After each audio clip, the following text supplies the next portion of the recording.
الحمد لله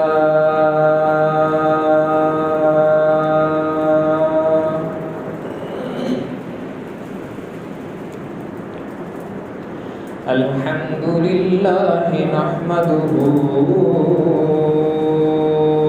ونستعينه ونستغفره ونؤمن به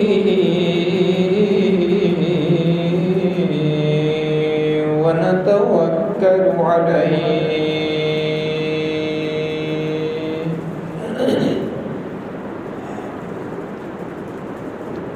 ونعوذ بالله من شرور أنفسنا ومن سيئات أعمالنا من يهده الله فلا مضل له ومن يضلله فلا هادي له ونشهد أن لا إله إلا الله وحده لا شريك له ونشهد أن سيدنا وسندنا وشفيعنا وقائدنا الأعظم وهادينا ومرشدنا ومأوانا ومرجانا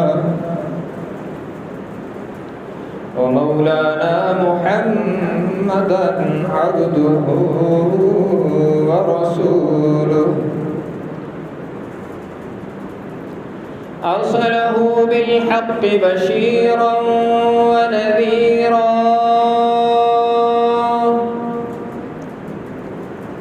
وداعيا إلى الله بإذنه وسراجا منيرا وصلى الله تعالى عليه وعلى آله وأصحابه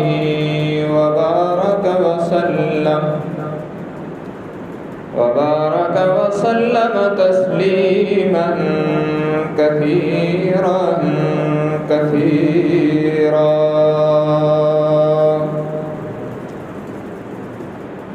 أما بعد فأعوذ بالله من الشيطان الرجيم بسم الله الرحمن الرحيم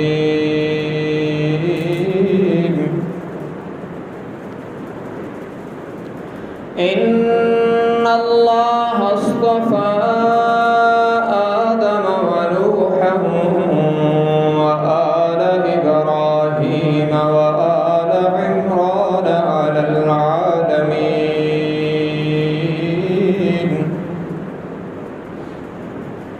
ذرية بعضها من بعض والله سميع عليم وقال الله تبارك وتعالى في كلام المقدس على مقام آخر واجتبيناهم وهديناهم إلى صراط مستقيم وقال الله تبارك وتعالى في كلام المقدس على مقام آخر ما كان محمد أبا أحد من رجالكم ولكن رسول الله وخاتم النبيين وكان الله بكل شيء عليما. وقال النبي صلى الله تبارك وتعالى عليه وسلم أنا خاتم النبيين لا نبي بعدي، أو كما قال النبي صلى الله تبارك وتعالى عليه وسلم صدق الله وصدق رسوله النبي الأمي الهاشمي الأمين الكريم، ونحن على ذلك لمن الشاهدين والشاكرين والحمد لله رب العالمين. إن الله وملائكته يصلون على النبي يا أيها الذين آمنوا صلوا عليه وسلموا تسليما. اللهم صل على محمد وعلى آل محمد كما صليت على إبراهيم وعلى آل إبراهيم إنك حميد مجيد. اللهم بارك على محمد وعلى آل محمد كما باركت على إبراهيم وعلى آل إبراهيم إنك حميد مجيد.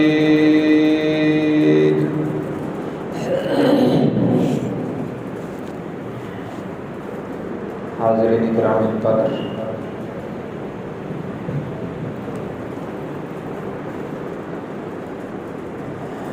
آج حسب وعدہ اللہ کے فضل و کرم کے ساتھ عقیدہ ختم نبوت پر چند گزارشات پیش کی جائیں گی.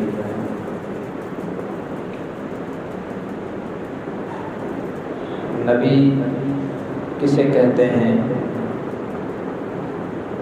یا نبوت کسے کہتے ہیں،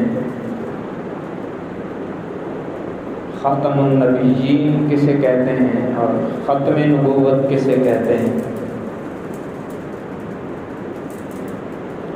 یہ چند مختصر باتیں میں نے آپ کی خدمت میں عرض کرنی ہیں. اللہ تبارک و تعالی نے انسان کو خاص اپنی بندگی کے لیے، اپنی عبادت کے لیے پیدا فرمایا، اور عبادت کا مفہوم یہ ہے کہ بندے کو جس وقت اللہ کا جو آرڈر ہے اسے اس وقت تسلیم کرنا اور اس پر عمل کرنا عبادت کہلاتا ہے. بندے سے جس وقت اللہ تبارک و تعالی جو چاہتے ہیں اس وقت اللہ کی اسی چاہت کو پورا کرنے کا نام عبادت ہے. اس لفظ کا مفہوم بڑا وسیع ہے کہ جب اللہ بندے سے جو چاہتے ہیں بندہ اسی وقت اللہ کی وہی چاہت پوری کر دے، اللہ کی اسی پسند پہ عمل کر دے، اللہ کے وہ اسی حکم کو پورا کر دے تو اس کو عبادت کہتے ہیں۔ اب یہ کہ بندے کو کیسے پتہ چلے کہ اس وقت میرا رب مجھ سے کیا چاہتا ہے، یا اس وقت میرے لیے میرے اللہ کا حکم کیا ہے، یہ بندے کے لیے مشکل تھا کہ وہ ہر وقت یہ معلوم کرے کہ اس وقت کون سا وہ کام ہے جو میں کروں تو میرے اللہ کو پسند ہے، اور کون سے وہ کام ہیں جنہیں میں نے نہیں کرنا، ان کا کرنا اللہ کو ناپسند ہے، کیونکہ اللہ کی پسند کے مطابق زندگی گزارنا عبادت ہے۔ اب بندے کے لیے اللہ کی پسند کا پتہ چلانا مشکل تھا، تو اللہ نے کچھ لوگوں کو ساری انسانیت میں سے چنا، ان کا انتخاب کیا، اور پھر ان سے ڈائریکٹ یا انڈائریکٹ، واسطے کے ساتھ یا بلا واسطہ خود بات کی۔ اکثر و بیشتر جبرائیل علیہ السلام کے واسطہ سے بات کی، اور کبھی کبھی ڈائریکٹ بھی بات کی، جیسے حضرت موسیٰ کو کوہ طور پہ بلا کر بات کی، اور ہمارے پیغمبر حضرت محمد صلی اللہ علیہ وسلم کو عرش پہ بلا کر بات کی۔ بہرحال اللہ نے کچھ لوگوں کو چنا اور پھر ان سے خود بات کی، اکثر و بیشتر جبرائیل علیہ السلام کے واسطہ سے، اور کبھی بغیر واسطہ کے بھی۔ تو جن خوش نصیب ہستیوں کو اللہ نے اپنا پیغام دینے کے لیے چنا اور ان سے کلام کیا، اس مقدس جماعت کو انبیاء کہتے ہیں، ایک ایک کو نبی کہتے ہیں۔ اور کبھی ایسا نہیں ہوا کہ اللہ نے انسانیت کو بغیر نبی کے چھوڑ دیا۔ حضرت آدم علیہ السلام سب سے پہلے انسان ہیں اور سب سے پہلے نبی ہیں۔ گویا ایک لمحہ بھی اللہ نے انسانیت کو نبوت کے بغیر نہیں چھوڑا۔ حضرت آدم علیہ السلام کو اللہ نے اپنی قدرت کے ہاتھوں سے بنایا اور پھر ان میں روح ڈالی اور انہیں پہلا انسان بنایا تو پہلا نبی بھی بنایا۔ پھر جو انسانیت بڑھتی رہی تو نبوت کا سلسلہ بھی چلتا رہا۔ حضرت آدم بھی نبی ہیں، ان کے بیٹے حضرت شیش بھی نبی ہیں، پھر آگے چلیں تو حضرت ادریس بھی نبی ہیں، حضرت نوح بھی نبی ہیں، حضرت شعیب بھی نبی ہیں، حضرت صالح بھی نبی ہیں، حضرت ہود بھی نبی ہیں، حضرت زکریا و یحییٰ بھی نبی ہیں، جناب دانیال بھی نبی ہیں، حضرت داؤد بھی نبی ہیں، حضرت اسحاق بھی نبی ہیں۔ ایک لمبی فہرست ہے، 1,24,000 کم و بیش ان خوش نصیب بندوں کی تعداد ہے جنہیں اللہ نے خود چنا اور ان سے کلام کیا اور انہیں اپنا پیغام دیا کہ میرا یہ پیغام میرے بندوں کو پہنچا دو۔ جن جن کو اللہ نے یہ پیغام دے کر بھیجا انہیں انبیاء کہتے ہیں۔ ان کو اکیلا اکیلا شمار کریں تو انہیں نبی کہتے ہیں، اور اس سسٹم کو نبوت کہتے ہیں۔ اللہ کا چننا اور پیغام دینا اور نبیوں کا اپنے بندوں تک پہنچانا، یہ جو اللہ نے نظام بنایا، اس نظام کا نام نبوت ہے۔ اور یہ یاد رکھیں، ختم نبوت کیا ہے؟ ختم نبوت یہ ہے کہ اللہ نے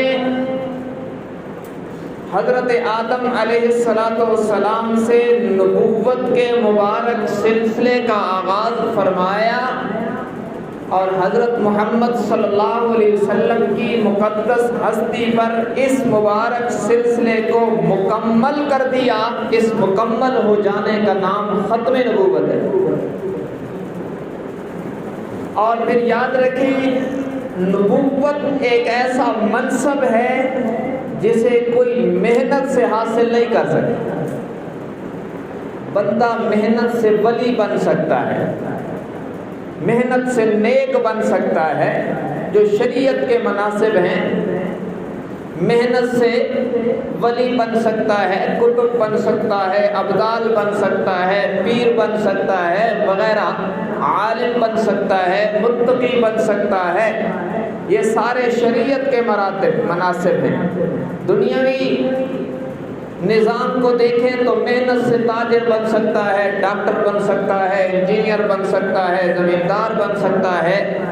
یہ درجے بھی محنت سے حاصل کیے جا سکتے ہیں، اور شریعت کے یہ جو مناصب ہیں نیچے والے، ولایت ہے، امامت ہے، یا منصب علم ہے، عالم بن جانا ہے، مفتی بن جانا ہے، یہ درجے بھی محنت سے حاصل کیے جا سکتے ہیں، لیکن نبوت کا درجہ خالص رب کے انتخاب سے ملتا ہے۔ جسے رب چنتا ہے وہ نبی بنتا ہے، محنت سے کوئی نبی نہیں بن سکتا۔ تو پہلی بات یہ سمجھے، نبی کی یہ خصوصیت ہے کہ ہر نبی خدا کا انتخاب تھا، اور یہاں تک کہ ان منتخب لوگوں کے آخر میں حضرت محمد صلی اللہ علیہ وسلم تشریف لائے، اور جنہیں اللہ چنتے تھے اس سلسلے کو حضور کی ذات پر اللہ نے مکمل کر دیا۔ اس حضور صلی اللہ علیہ وسلم کی تشریف آوری کے بعد اب قیامت تک کے لیے اللہ اپنا پیغام امت تک پہنچانے کے لیے ڈائریکٹ کسی کا انتخاب نہیں فرمائے۔ اس کا نام ختم نبوت ہے۔ ہر نبی کو رب چنتا ہے۔ نبوت خالص اللہ کا انتخاب ہے، یہ ہمارے عقیدے کی بات ہے، اور الحمدللہ ہمارے جو نظریات و عقائد ہیں وہ ہوا میں کی ہوئی باتیں نہیں، ہمارے عقائد کو یا قرآن سپورٹ کرتا ہے یا حضور کا فرمان سپورٹ کرتا ہے۔ نبوت اور ہر نبی خدا کا انتخاب ہے، یہ بات میں اپنی طرف سے نہیں کہہ رہا، یہ رب کا قرآن بتلاتا ہے۔ یہ تیسرا پارہ،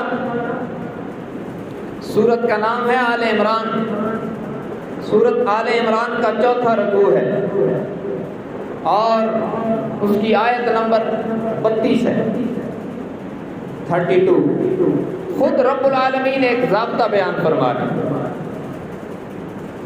فرمایا ان اللہ اصطفى آدم ونوحا وآل ابراہیم وآل عمران علی العالمین۔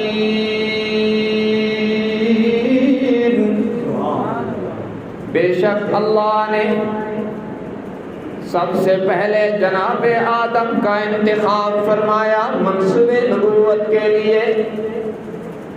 ان اللہ اصطفى آدم، اللہ نے سب سے پہلے آدم کو چنا اپنا پیغام لوگوں تک پہنچانے کے لیے۔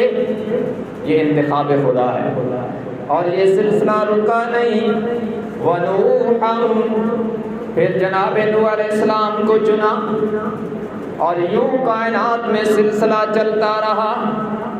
ونوحا، حضرت نوح علیہ السلام کو چنا، وآل ابراہیم، پھر ابراہیم علیہ السلام کو چنا اور ان کی اولاد کو بھی چنا۔ اور شاید کوئی کہے جناب آل ابراہیم کا لفظ ہے، ابراہیم کا لفظ تو نہیں ہے، تو وہ آیت بھی پڑھ دیتا ہوں۔ 14واں پارہ سورہ نحل کا آخری رکوع اور پہلی آیت ہے۔ فرمایا ان ابراہیم کان امتا قانتا للہ حنیفا ولم یک من المشرکین شاکرا لانعمہ اجتباہ وہداہ الی صراط مستقیم۔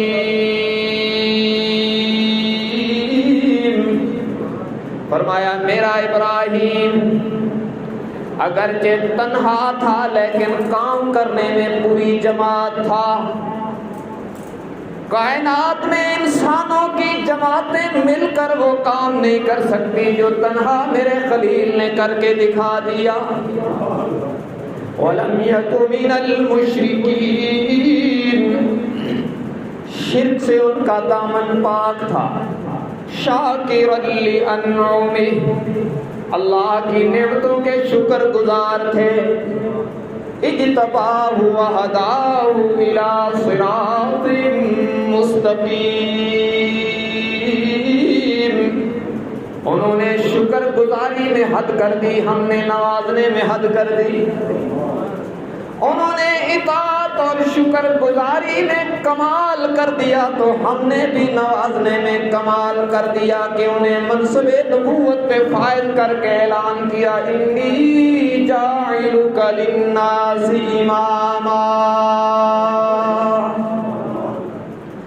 ہم صرف آپ کو نہیں بلکہ آپ کی اولاد کو بھی منصب امامت عطا کر دیں گے۔ تو ابراہیم بھی رب کا انتخاب ہے۔ وآل ابراہیم وآل عمران علی العالمین، ہم نے ابراہیم علیہ السلام اور ان کی اولاد کو بھی چنا، آل عمران کو بھی چنا، جناب موسیٰ کو بھی چنا۔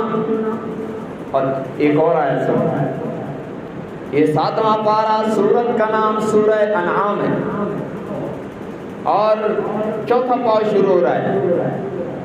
فرمایا وَوَهَبْنَا لَهُ إِسْحَاقَ وَيَعْقُوبَ، بلکہ اس سے پہلے وَتِلْكَ حُجَّتُنَا آتَيْنَاهَا إِبْرَاهِيمَ عَلَىٰ قَوْمِهِ نَرْفَعُ دَرَجَاتٍ مَّن نَّشَاءُ إِنَّ رَبَّكَ حَكِيمٌ عَلِيمٌ۔ فرمایا ہم نے ابراہیم علیہ السلام کو بھی چنا، انہیں بھی بلندیاں عطا کی اور سلسلہ ان کی ذات پہ رکا نہیں۔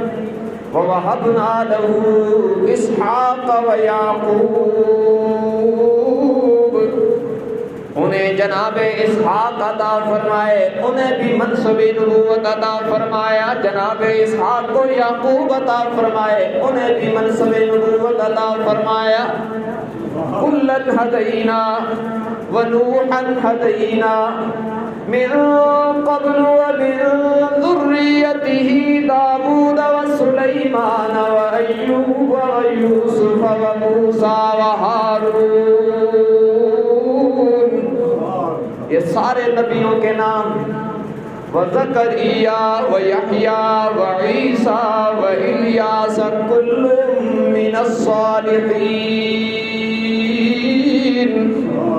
یہ سارے نبیوں کے نام سنتے جائیے۔ وَإِسْمَاعِيلَ وَالْيَسَعَ وَيُونُسَ وَهَارُونَ وَيُونُسَ وَلُوطًا وَكُلًّا فَضَّلْنَا عَلَى الْعَالَمِينَ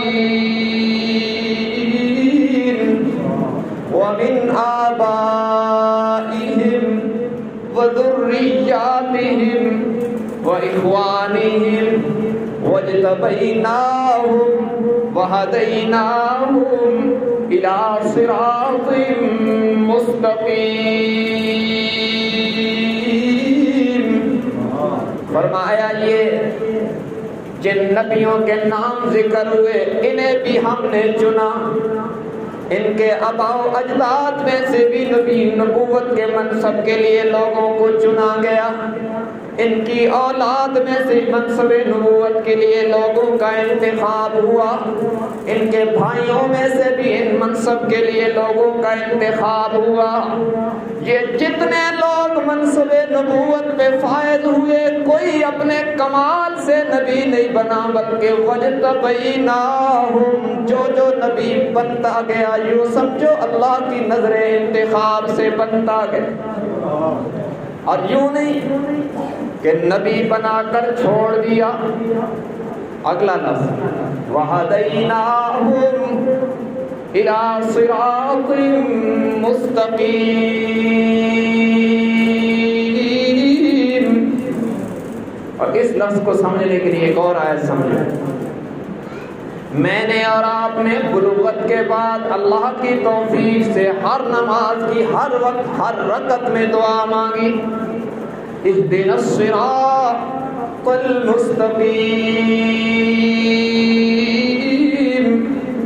الہ العالمین صراط مستقیم عطا کر دے۔ کاش کے زبان کے ساتھ اللہ دل کی تاریں بھی جوڑ دے ادھر، اہدنا الصراط المستقیم، الہ العالمین صراط مستقیم عطا کر دے۔ اگرچہ مجھ پر آپ پر دنیا کی محبت اتنی چھا گئی کہ ہم تہجد کی نماز میں اٹھ کر بھی جب ہاتھ اٹھاتے ہیں تو دنیا مانگتے ہیں، لیکن یہاں ملاوٹ نہیں ہے۔ ادھر جب ہاتھ باندھ کے کھڑا ہے تو یہی کہتا ہے اہدنا الصراط المستقیم، الہ العالمین تیرے سامنے کھڑے ہو کر گاڑیوں کا سوال نہیں کرتا، بینک بیلنس نہیں مانگتا، مال و دولت نہیں مانگتا، کاریں اور پہاڑیں نہیں مانگتا، یورپ کے کتے بھی کاروں میں سفر کرتے ہیں، اللہ وہ نہیں مانگتا، مجھے وہ جوہر عطا کر دے جو تیرے تک پہنچا دے۔ اہدنا الصراط المستقیم، میں نے اور آپ نے تو نماز کی ہر رکعت میں سوال کیا، ہم ہر رکعت میں سوالی بن کر منگتے بن کے کھڑے ہوئے کہ ربا صراط مستقیم عطا کر دے، لیکن رب العالمین کہتے ہیں وَهَدَيْنَاهُمْ إِلَى صِرَاطٍ مُسْتَقِيمٍ، تو نے تو ہر رکعت میں مجھ سے سوال کیا نا کہ ربا صراط مستقیم عطا کر دے، لیکن منصب نبوت وہ عظیم منصب ہے جو اس پر فائد ہو جاتا ہے، ہم اس کا ہاتھ پکڑ کر سیدھے راستے پر چلائے رکھتے ہیں، وہ ادھر ادھر ہونے کا امکان ہی نہیں۔ ہم تو ہر وقت خطرے میں ہیں نا، اس لیے مانگتے ہیں ربا صراط مستقیم عطا کر، اس پر استقامت بھی عطا کر، ایمان پر خاتمہ بھی عطا کر۔ لیکن نبی کی پہلی خصوصیت خدا کا انتخاب ہے، نبی کی دوسری خصوصیت یہ ہے کہ نبی ولادت سے وفات تک معصوم ہوتا ہے، ان سے نافرمانی کا امکان ہی نہیں۔ اچھا جب یہ بات ہوتی ہے نا تو جہاں پہ خباثت ہوتی ہے، جیسے زمین کی کئی قسمیں ہیں نا، کچھ زمینیں ایسی ہیں جن پر پانی پڑے تو پھول اگتے ہیں، کچھ زمینیں ایسی ہیں کہ ان پر بارش ہو تو گند نکل آتا ہے اور اس کے لیے سپرے کرنا پڑتا ہے۔ انسان کی جو یہاں کی زمین ہے دل کی، اس کی بھی کئی قسمیں، کچھ وہ ہے کہ جب قرآن پڑھا جاتا ہے تو زادتہم ایمانا، ان کا ایمان بڑھتا ہے، اور کچھ وہ بدفطرت زمینیں ہوتی ہیں دل کی کہ جب وہ اس طرح کی قرآن کی آیات پڑھی جاتی ہیں تو وہ اشکال کرتے ہیں۔ تو جب یہ بات کہی جاتی ہے نا نبی تو پیدا ہوتے ہی معصوم ہوتا ہے، تو فوراً وہ گند والی زمین سے گند نکلتا ہے کہ جناب یہ کیا کہہ دیا، حضرت آدم علیہ السلام نے کیا کیا معاذ اللہ، کہ وہ اللہ نے منع کیا تھا اور وہ پھر بھی انہوں نے وہ کھا لیا۔ تو یاد رکھنا اگر اللہ نے اپنے ارادوں کی تکمیل کے لیے یا بشری تقاضوں کے مطابق نبی سے کچھ وہ کروایا نا جو لوگوں کو کچھ اور نظر آیا، تو اللہ نے وہاں نبی کا دفاع بھی کیا۔ کیوں؟ حضرت آدم علیہ السلام کو منع کیا تھا کہ اس درخت کے قریب نہیں جانا، اور وہ پھر فلما ذاق الشجرہ، انہوں نے وہ چکھ لیا۔ تو اب اللہ کے منع کرنے کے بعد پیغمبر ایسا کر لے تو یہ تو بڑے خطرے کی بات ہے، تو اللہ نے اس کا دفاع کیا، فرمایا فنسی آدم، حضرت آدم بھول گئے تھے بھائی، جان بوجھ کے ایسا نہیں کیا، بھول گئے تھے، انہیں اس وقت یاد نہیں تھا۔ تو بھول جائے تو اور میں اور صاحب کے 2 سجدے کریں تو ہماری نماز ہو جاتی ہے. آدم تو نبی ہیں, وہ بھول گئے تھے. فنسیا اللہ نے پہرا دیا عصمت نبی پر.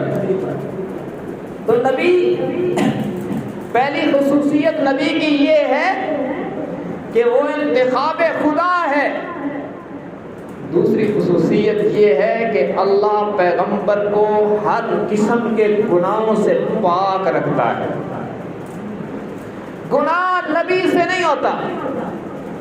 یہ ہم کمزور ہیں جو خطا کار ہیں. نبی کو اللہ ولادت سے وفات تک, نبی نبوت سے پہلے بھی معصوم ہوتا ہے, نبوت کے بعد بھی معصوم ہوتا ہے. ولادت سے لے کر وفات تک عصمت پیغمبر کا خاصہ ہے. بلکہ میں قرآن کی ایک آیت کی روشنی میں ایک بات کہتا ہوں. یہ 12واں پارہ ہے اور سورت کا نام بھی سورت یوسف ہے, اور حضرت یوسف انبیاء کی سب میں وہ نمایاں نبی ہے. یوں تو عصمت ہر پیغمبر کا خاصہ ہے, لیکن میرا ذوق کہتا ہے کہ یوسف علیہ السلام وہ پاک باز ہیں کہ جن پر عصمت اور پاکیزگی بھی ناز کرتی ہے. عجیب امتحان میں ہیں, لیکن طہارت, پاکیزگی اور کردار کی صفائی حضرت یوسف علیہ السلام کی پیشانی کا حسین جھومر. اللہ نے ان کی عصمت کے ذیل میں پورے انبیاء کے اس طبقے کے لیے ایک ضابطہ بیان کیا. فرمایا کذالک لنصرف عنہ السوء والفحشاء انہ من عبادنا المخلصین.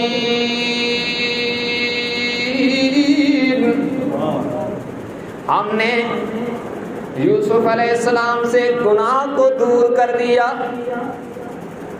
یوں دیکھیے نا, پیغمبر کا منصب اتنا بلند ہے, نبوت کا منصب اتنا عرفہ اور اعلیٰ اور اتنا بلند ہے کہ ساری انسانیت کو رب العالمین نے کہا خبردار گناہوں کے قریب نہیں جانا, لیکن گناہوں سے کہا خبردار میرے نبیوں کے قریب نہیں جانا. مجھے کہا, آپ کو کہا وَلَا تَقْرَبُوا مَالَ الْيَتِيمِ, یتیم کے مال کے قریب نہ جانا. مجھے کہا, آپ کو کہا وَلَا تَقْرَبُوا الزِّنَا إِنَّهُ كَانَ فَاحِشَةً وَسَاءَ سَبِيلًا. کردار سے متعلق گناہ نہ کرنا, کیونکہ بہت بے حیائی کی بات ہے, بہت برا راستہ ہے. وَلَا تَقْرَبُوهَا, رب العالمین نے اپنی قدرت کے ضابطوں کو بیان کر کے فرمایا خبردار ان کو پھلانگنے کے قریب بھی نہ جانا. یہ میرے اور آپ کے لیے ضابطہ ہے. لیکن جب کسی نبی کی باری آ گئی تو فرمایا لِنَصْرِفَ عَنْهُ السُّوءَ وَالْفَحْشَاءَ. ہم نے ساری انسانیت کو کہا تم گناہوں سے دور رہنا, لیکن جب نبی کی باری آئی تو اپنی قدرت کے ہاتھ سے گناہ کو ادھر کر دیا کہ خبردار یہ نبی ہے, اس کے قریب نہ جانا. یہ کتنا پاکیزہ منصب ہے کہ رب گناہ کو قریب ہی نہیں جانے دیتا. تو عصمت نبوت کا خاصہ ہے. ہر نبی انتخاب خدا, اور ہر نبی معصوم ہوتا ہے, اور معصوموں کا آغاز جناب آدم علیہ السلام کی ہستی سے ہوا, اور معصوم طبقے کی تکمیل حضرت محمد صلی اللہ علیہ وسلم کی مبارک ہستی پر ہو گئی. یہ ختم نبوت ہے.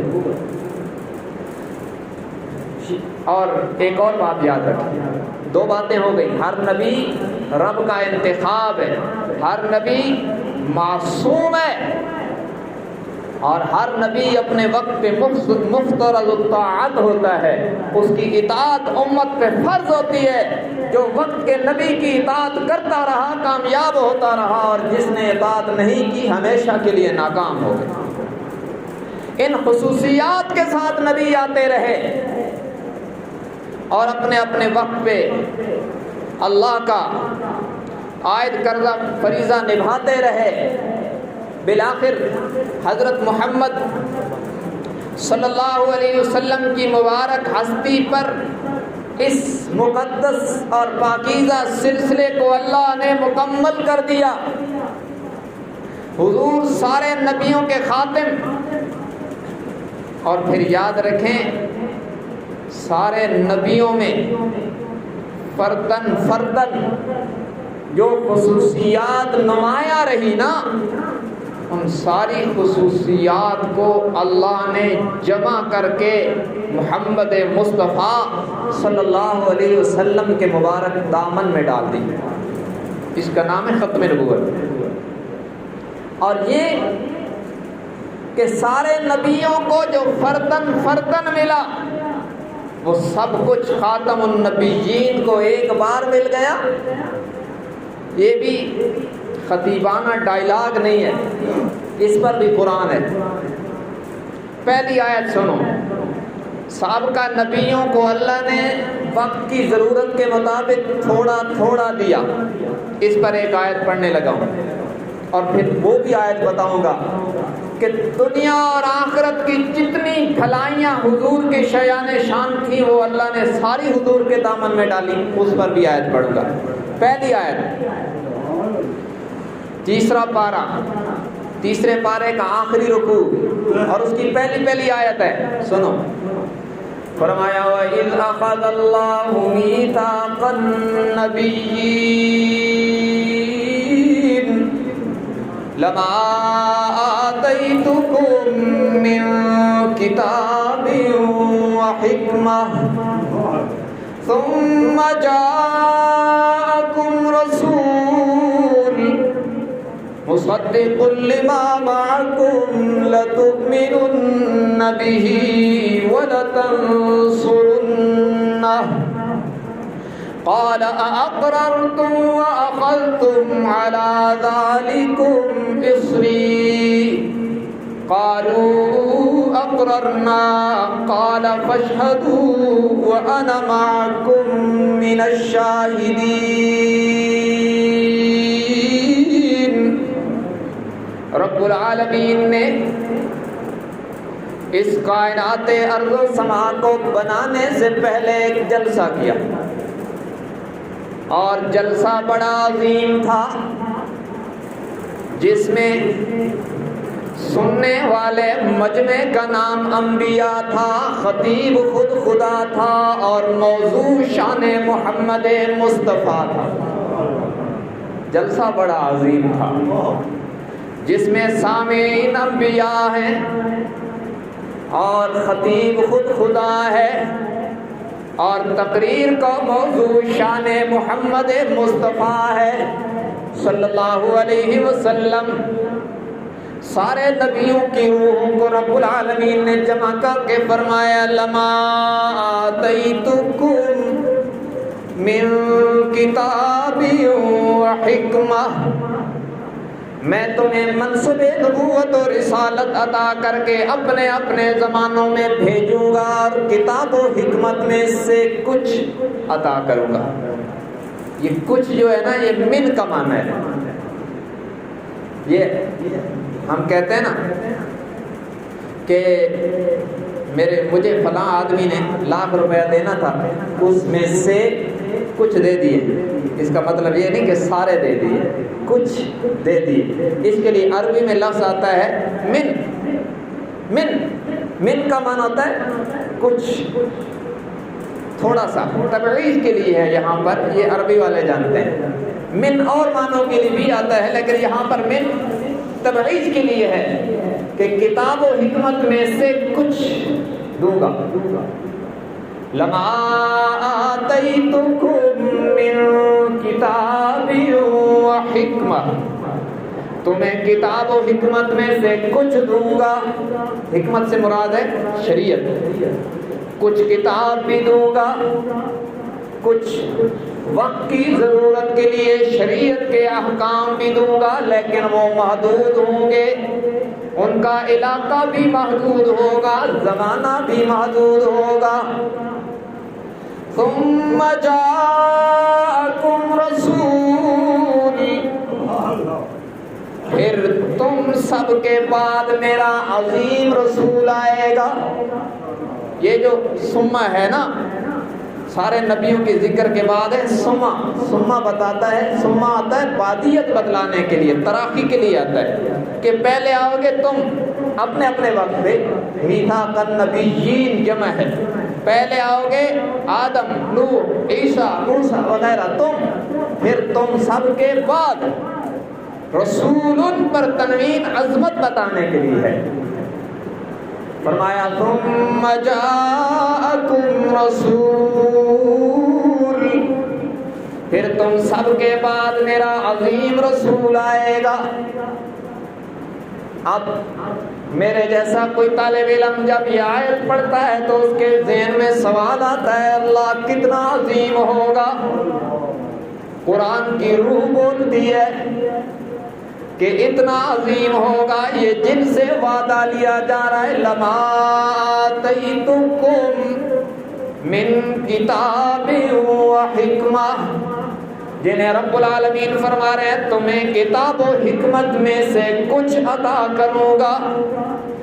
یہ سارے اپنی اپنی قوموں کی طرف نبی بن کے جائیں گے. آخر میں آنے والا اللہ کا آخری رسول ان نبیوں کا بھی نبی بن کے آئے گا. کوئی مدین کا نبی ہوگا, کوئی عاد کا نبی ہوگا, کوئی صالح, کوئی قوم سمود کا نبی ہوگا, کوئی بنو اسرائیل کا نبی ہوگا. لیکن ثم جاءکم رسول, آخر میں آنے والا میرا عظیم رسول جو اس سارے سلسلے کو مکمل فرمائے گا, وہ اتنا عظیم ہوگا کہ مسجد اقصی میں دنیا دیکھے گی, سارے مقتدی بن جائیں گے, محمد امام بن جائے گا. ثم جاءکم رسول, پھر تم سب کے بعد میرا آخری رسول آئے گا.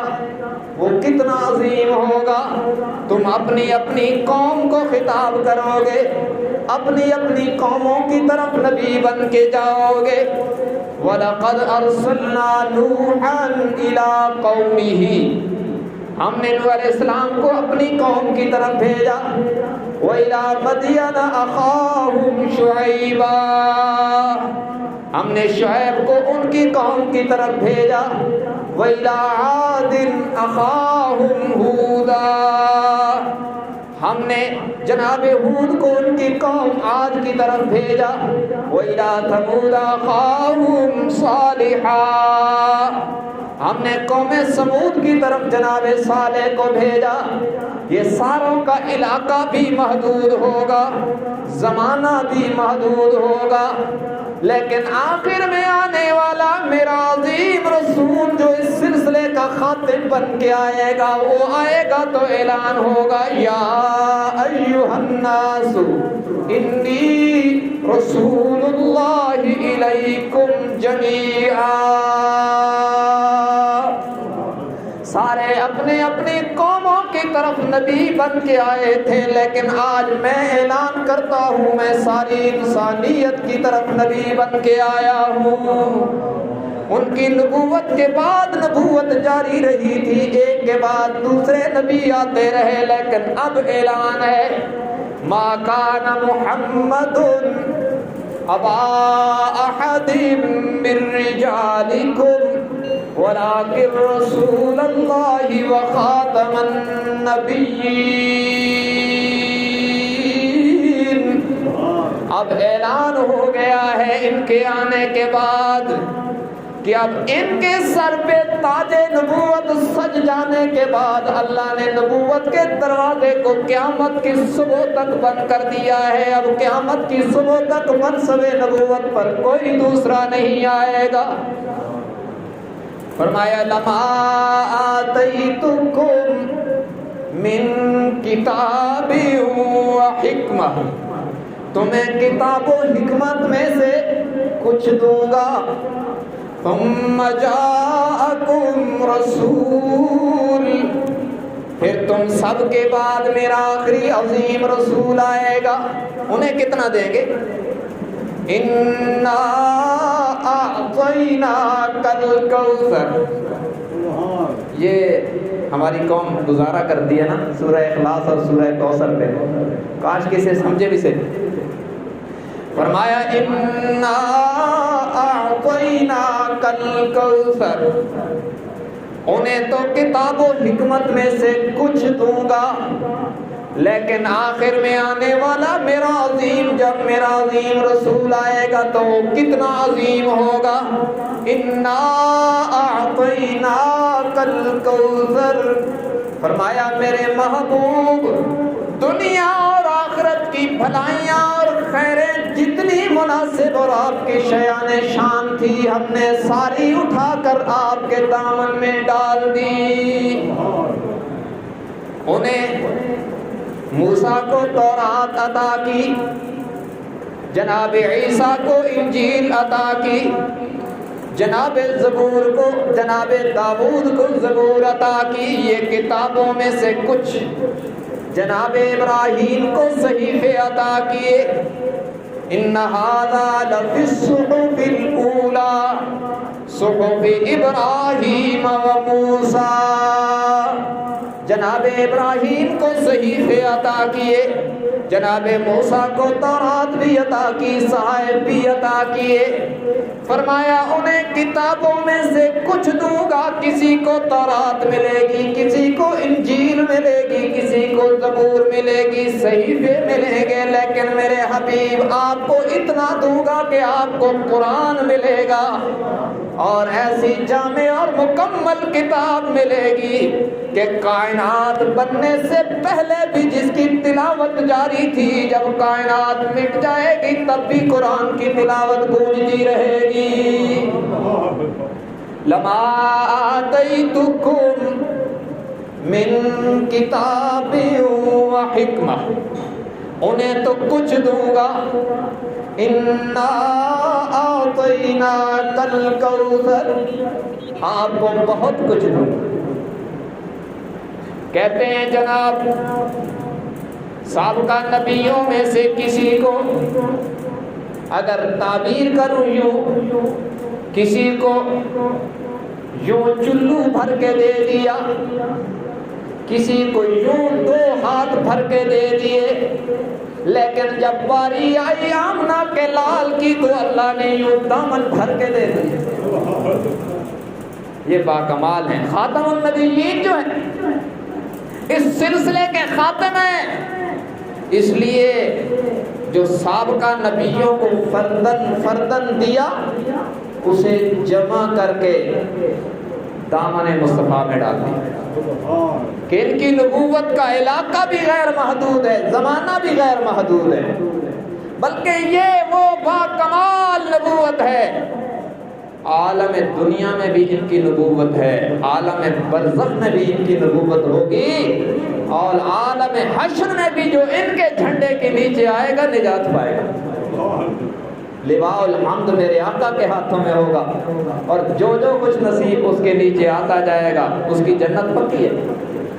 ہم اس لیے ختم نبوت کا دفاع کرتے ہیں، اس عقیدے پر پہرا دیتے ہیں کہ یہ عقیدہ میری اور آپ کی نجات کا ضامن ہے. اس امید پر ہم یہ گفتگو کر رہے ہیں کہ شاید کوئی ادا، کوئی جملہ، کوئی لفظ بارگاہ الہی میں پسند آ جائے اور حشر میں حضور کی سفارش ملنے کا ذریعہ ہو جائے.